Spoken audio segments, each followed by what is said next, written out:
दोस्तों, पता नहीं क्यों ना मैं व्यक्तिगत रूप से ये मानती हूँ कि हमारे यहाँ जो लड़कियाँ हैं, स्त्रियाँ हैं ना, वो लाख पढ़ लिख गई हों और अपने पैरों पर खड़ी हैं, इंडिपेंडेंट हैं, लेकिन उनकी आज भी मनोदशा और उनकी परिस्थिति में उतना सुधार नहीं आया है।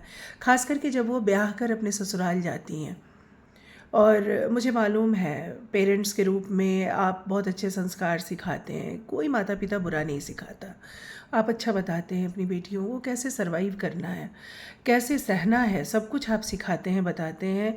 सारे स्किल लेकर पढ़ना लिखना, आजकल तो नौकरी और पैसे कमाना सब कुछ करके लड़कियां शादी करके अपने ससुराल जाती हैं। लेकिन कभी कभी ऐसा होता है दोस्तों कि वो लाख रूपवती हो, गुणवती हो, सुशीला हो, लेकिन ऐसे ऐसे ससुराल वालों के पल्ले पड़ जाती हैं ना कि कम पढ़ी लिखी औरत अगर सास बन जाए ना, या फिर अनपढ़ औरत जो कि पावर में आ जाती हैं, तो अच्छी अच्छी डिग्री वाली बहुओं की ना धज्जियाँ उड़ा देती हैं दोस्तों।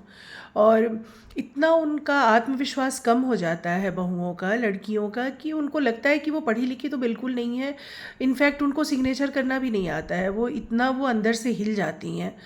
अगर बार बार आप किसी को उसकी कमी दिखाएंगे तो ऑब्वियसली बिल्कुल ये संभव है कि वो कॉन्फिडेंस अपना ख़त्म कर लें। लेकिन ऐसी स्थिति में जब लड़कियां आपके पास आती हैं और अपना सुख दुख बताती हैं ना, तो आप अपने ज़माने की बात मत करिए।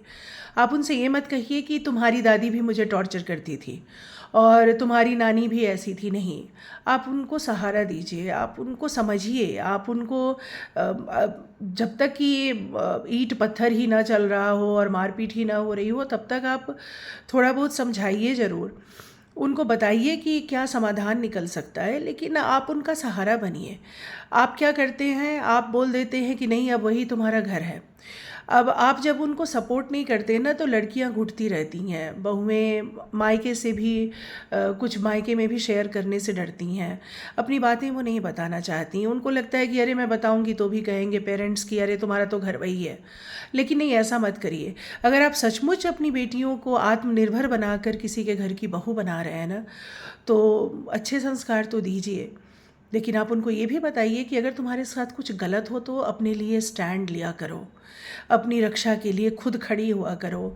और अगर कुछ गलत बात हो रही है तो अपने लिए लड़ना भी सीखो।